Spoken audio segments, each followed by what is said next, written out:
Hey now, this is Tiffany with Boss on the Budget. If you don't know me, I help new and small nonprofits get up and running. Thank you for watching my video. If you need help starting your nonprofit, or if you know someone who needs help starting their nonprofit, don't forget to subscribe to my channel. I drop a video every single week where I talk about nonprofit startup and also grant writing. I also have a free Facebook grant writing group which is in the description of this video, but I'll also drop it in the comments. And I also have a free grants worksheet. So if you are looking for grants for free, so if you don't have money to purchase grant search databases and stuff like that, you can find grants for free using this worksheet. And it basically uses strategies and asks you questions to find grants in your local community, which is actually easier to find than searching through databases.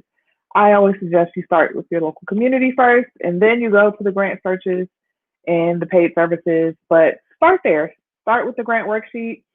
When you subscribe to that worksheet, you also are added to my mailing list, and I send new grant opportunities every week with a different theme. And today I'm going to go over what I sent last week with the theme of capacity building grants. So I'm going to explain what that is before I go through the grant opportunities, and then also give a tip for grant writing before I go through the grant opportunities. So what is a capacity building grant? So every grant is not the same. So you're going to see some grants and the funder specifies you can only use it for your program. So that means you can only use it on materials you're using for the program, on staff for that particular program. You cannot use it across your organization. You may be able to use some of it for overhead and admin, but it's usually capped. So that's a program grant, which is most grants that you're going to see. Then there are some unrestricted grants. Sometimes they're called general operating funds. And that's basically whatever you need to operate as an organization, the money can be used in that way. Now, most funders don't give these types of grants. In the wake of COVID, funders are kind of waking up and being more flexible.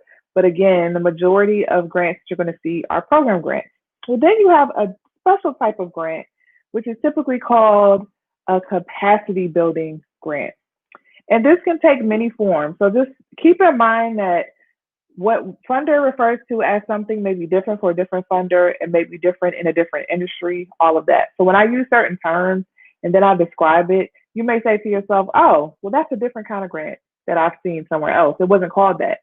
And that's normal. I'm just using some of the terms that's used, but the reason why I'm defining it is so that you can see the comparisons for yourself. So if you see a capacity building grant, that is money that you can specifically use to scale up in some way. So maybe you need help hiring people. Maybe you need help with fundraising. Maybe you need help strengthening your board and doing training and getting a consultant to come in to train your board. Maybe you need help with strategic planning. That's building your capacity. But you also may see what we call capital grants, where capital grants can help you buy capital purchases. So if you want to build a building or you want to do construction, those are also called capital grants, and they may be called capacity building grants at some point. They may be used interchangeably, but it's all in the same sometimes. So the theme of the grants that I'm going to go through today are capacity building grants or capital grants. So these grants you can use not just for programming, but to buy buildings or to purchase or renovate a building, all that kind of stuff. All right. Before I talk about the grants, I just want to give you one tip. All right. Especially for new nonprofits, because that's my focus. I focus on people who are starting from ground zero. I love to help people who are starting basically with almost nothing. This is my tip. If you're going to start a nonprofit and you're looking for funding and you're looking for support, you will have a lot of success if you're able to articulate early on why you're needed and why that's important and why no one else is paying attention to the things you're paying attention to. Okay. So if you can position yourself as an organization that is doing something that no one else is paying attention to, or you're serving a population that people are ignoring, or if you have data that shows, well, we're doing this, but not this. We're doing this right, but we're completely missing the ball on this. If you have a way to show that as an organization, you are basically positioning yourself as what I call the expert in that field, in that industry. You are positioning yourself so that people begin to look to you to kind of say, oh, then what do we need to do, right? What do we need to fix about that? And you begin to be the voice. You begin to be the person that people come to, people reach out to, all right? So it's really important that you position yourself as an expert if you want to be a nonprofit that can attract a lot of funding, that can attract a lot of people who would be interested in supporting you. Position yourself as an expert and as someone who's doing something that everyone else is ignoring. An example I'll use is I work with my regular job. I'm working in a location where nonprofit just basically set up a system for their partner because their partner was doing some kind of service. They're providing a service and they can't do everything, right? So there's a piece of the service. I'm trying not to like put people on blast because it's my main job, but the main partner, not the nonprofit, but their main partner does a lot of things with this particular population, right? But there are some things that they can't do. They can't do everything. They couldn't provide and pay for particular services or particular materials that their population needs. They do a lot more with that population, but they couldn't do things like beds, food, things that are like immediate needs for the people that they're serving. It's something they can't handle. They don't have the capacity to do it. So this nonprofit has been trying to partner with this with this organization, and they're trying to kind of get in where they fit in. And they noticed over and over again that the staff of the main partner kept coming to them asking them for certain things. Do you have this? Can you do this for us? Right? And so after they saw it enough over and over again, they recognized it as a need, they recognized it as a gap, and they begin to position themselves as the nonprofit to do it. Now look at this. They begin to talk about, okay, we are seeing that this is missing in our community. We're seeing that we need to step up. Now they're the only ones that people look to do this kind of work. So when an organization is looking to fund them and they're looking to fund that specific type of service, because that organization has been saying for a year, this is missing, this is what we need, we're going to put something in place to do that, people go automatically to them. It's like it's no competition because they know if you want to get something done, you go to this nonprofit. So my advice to you, and it seems like it's not an immediate return, right? This is something that you have to build up to. This is something where you have to build your reputation. You have to consistently put yourself out there, and you're not going to see an immediate return. I'm not promising that like you do this for like a month and then all of a sudden you get all these opportunities coming your way.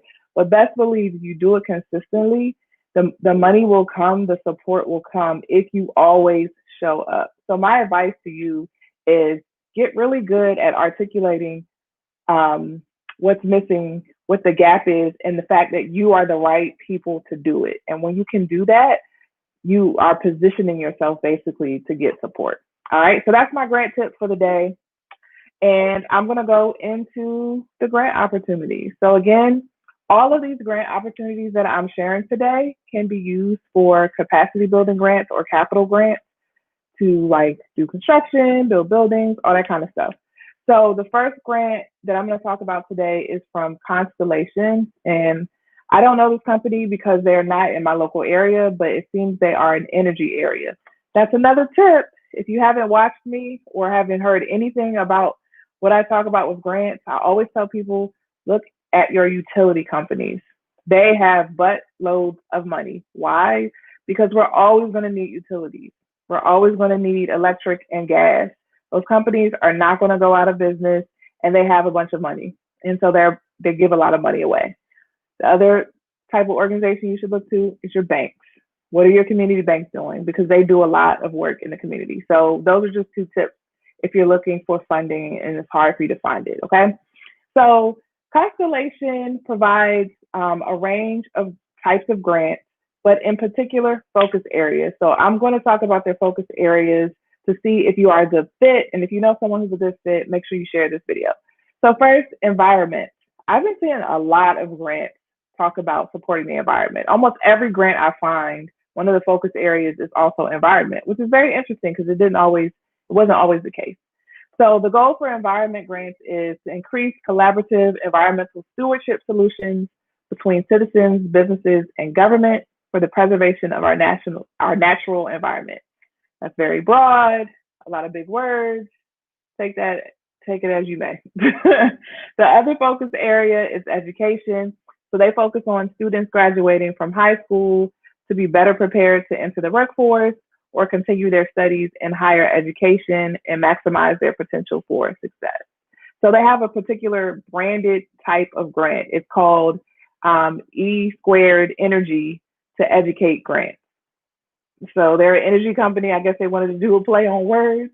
So it supports hands-on demonstration projects that advance energy innovation built on student knowledge and application of basically STEM. So it's basically a STEM grant, okay? So those awards are up to $25,000 for grades 6 through 12 and up to $50,000 for 2 to 4 year colleges, okay? So that education grant is on a different cycle. That grant has already passed for the education grant. That's due in November, but the other grants are open. You can apply right now. The other focus area is economic development. So the goal is to stimulate business growth in vibrant neighborhoods in the communities where we do business. These focus areas are incredibly broad. So if you do anything in terms of economic development, so if any of the outcomes that your program is looking at, if it supports economic development, creating jobs, helping people be sustaining, all that kind of thing, you should be looking at those types of grants, okay? So there are other areas, economic development, and then just employee giving is one area that they call out. So anything that supports their employees and how they give back. And so they have different programs that they support. I always tell people, if you're trying to get in good with an organization that has a bunch of staff, get to them through their staff because they often support the programs that their staff support. They do matching campaigns. They often have like grant programs that only the staff can recommend. So check them out. All right. So here's a couple things to keep in mind if you want to apply for this Constellation grant. Okay, Constellation Energy. They place special emphasis on organizations that have their employees on the boards of the organizations, or if their employees volunteer, and to make sure that your purpose or your mission is aligned with their focus areas, which should be a given, but they just have to say it, right? So again, if any of their employees are on your boards or volunteer for your organization, they're going to look at you and give you priority, all right? And it's important that organizations demonstrate a broad base of community support as well as support from other corporations and foundations. So here's the thing. This is basically code for saying they want to see that you're getting support, not just from them, but from other organizations. So they want to see and know that you're getting funding from donations from individuals or you're getting other grants to support your programming. A lot of people get tripped up by this because they think that if a funder sees that you're getting money from somewhere else, then they're not going to fund you. And that's actually not correct. That's the opposite. They actually want to leverage other people's funding. So if they see that someone else is funding you, in most circumstances, that's a good thing. All right. And then just note that if you receive a grant, that you have to report on the outcomes of the grant. So any grant that you get is not free money. Just prepare yourself to report on what happened with the money because they're giving up a lump sum to you. So you need to tell them how you use it. So they're looking for a grant narrative, and that includes a project description and any outcomes you have for your program. They want a list of your board of directors, finances. They want financial statements. They want a lot of stuff. So they want a project budget. They want your actual organizational budget, and they want an audited financial statement. But the good thing is, if only it's available. So if you don't have an audited financial statement, you don't necessarily need it to apply. But my suggestion to you is that you tell them that you don't have an audited statement to make sure it's okay. And you communicate with them to let them know, hey, we don't have this, but we're going to supply this. Make sure that's very clear in anything that you submit and in your communications with them. All right. And then they're also asking for any MOUs. So that's a memorandum of understanding. Check out a video I did on nonprofit partnerships because it kind of talks through how to develop partnerships. And I talk about memorandums of understanding in that video. So check that out on my YouTube channel. And then they also require a annual report. All right. So those are the things that you need to think about when you're applying for that grant in particular. And it's a rolling deadline. So you can submit it anytime, but the education grants have a particular due date. Side note, they also have grants for sponsorships. So if you need a sponsor for an event, they also do that. So check them out because they also have that available. All right. So that's Constellation. They're an energy company. Check them out to see if they apply and if they're in your area because they only provide support to places where they're located. All right. So here's the next grant. And if you're new and you're just joining me, tell me who you are and say hello because I can't see who's in here the way my thing is set up. All right. So the next one is the James M. Cox Foundation. And this is sponsored by Cox Enterprises. I don't know much about this company. There is a company, like a cable company called Cox in like the Virginia area. I don't know if this is the same, but this is James M. Cox, okay? And so again, the theme for the grants today are all around capacity grants and capital grants, which you can use to buy and purchase buildings. The reason why I focused on this is because I got an email. Someone said, can you focus on that for the week? So when you ask me, I look for those grants. So here we go. Someone asked me to do it again this week. So that will be the focus of the grant email that I send this Friday as well. This one is pretty straightforward. So they have 4 focus areas: conservation and environment. So again, there goes environment. I see that all over the place. Early childhood education, so birth to 5 years. Empowering families and individuals for success. So again, the economic development category, very broad. And then health. So they take money for capital campaigns and also for any kind of special projects, but they don't give money for operating expenses. So they don't give money if you need it for just straight admin dollars or to pay staff for somebody. They do it based on something you need to do to scale, like a project you're using to scale something, okay? So here's some of the qualifications. There's not a lot on this website, so I really invite you to check it out because it'll probably be a really, really simple application process. So they just require that you have your 501c3 status. You have to be located in the U.S. And in an area where one of its subsidiaries does business or where they do business. And they also have like a link on the website where you can see the location map. And if you are outside of Atlanta, which I think is where they're headquartered, you have to get a letter of endorsement from a regional manager. So the theme, again, when you're going after grants, especially now in this COVID environment where it just feels like some funders are going like this. They're kind of holding on to their money because we're just so unsure of what 2021 will look like. So a lot of funders are going with people that they know or people they have a relationship with. So the theme of any kind of like grant seeking that you do, you need to focus on building relationships with their staff, identifying like any connections you may have or building those connections. So creating opportunities where staff can get to know you, creating opportunities where their board or leadership can get to know you so you have a better chance of being noticed and being funded, okay? So it isn't, the guidelines are there on the website. I invite you to go. The application process is pretty simple, but it's an online system. So again, I can't see the questions. I hate those kind of applications because I have to actually log in to see the questions, but it's there for you, so check it out. All right. Last one. I'm going to paste it in the comments. Is the Mifflin Memorial Fund. All right. So this one, if you go to this website, it is an old school, it's an old school website. It looks horrible. But what I like about it is that it's very straightforward and it gives you all the information you need on one page. So they are accepting applications until October 15th. And they provide grants, particularly in the human services and educational areas, okay?